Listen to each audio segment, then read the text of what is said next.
வகுப்பறை ஆக்கிரமிப்பு, மரத்தடியில் அரசு பள்ளி மாணவர்கள். திராவிட மாடல் ஆட்சியின் எல்லை மீறிய அட்டூழியம். தமிழகம் முழுவதும் உங்களுடன் ஸ்டாலின் திட்ட முகாம் கடந்த ஜூலை 15ஆம் தேதி தொடங்கப்பட்டு தொடர்ந்து நடைபெற்று வருகிறது. இந்த நிலையில் மதுரை மாவட்டம் உசிலம்பட்டியில் உள்ள அரசு பள்ளியில் உங்களுடன் ஸ்டாலின் முகாம் நடைபெற்றது.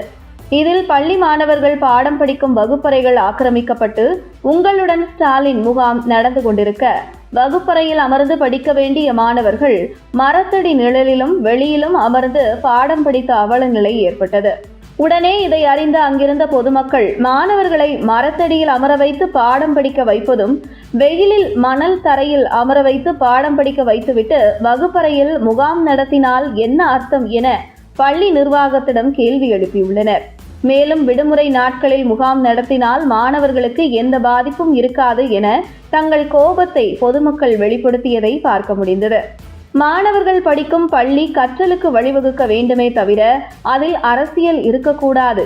பள்ளி நாட்களில்தான் உங்களுடன் ஸ்டாலின் முகாம் நடத்த வேண்டும் என்றால் அந்தந்த ஊரில் உள்ள சமுதாய கூடத்தில் நடத்தலாம், அல்லது ஊராட்சி அலுவலகம் அல்லது நகராட்சி அலுவலகம் போன்ற இடங்களில் நடத்தலாம்.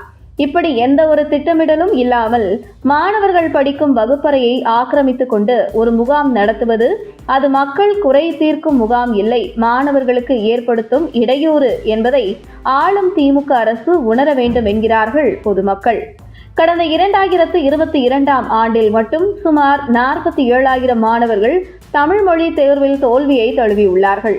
இப்படியான மாணவர்கள் கல்வியின் எதிர்காலம் மிகப்பெரிய கேள்விக்குறியாக இருக்கும் நிலையில் மாணவர்களின் கல்வி தரத்தை உயர்த்துவதில் அக்கறை காட்டுவதில் முயற்சிகளை மேற்கொள்ள வேண்டிய அரசாங்கமே விளம்பர நோக்கத்திற்காக மாணவர்கள் படிப்புக்கு முட்டுக்கட்டையாக வகுப்பறையை ஆக்கிரமித்து உங்களுடன் ஸ்டாலின் நிகழ்ச்சியை நடத்தலாமா என மக்கள் மத்தியில் திமுக அரசுக்கு எதிராக எதிர்ப்பு கிளம்பி வருகிறது.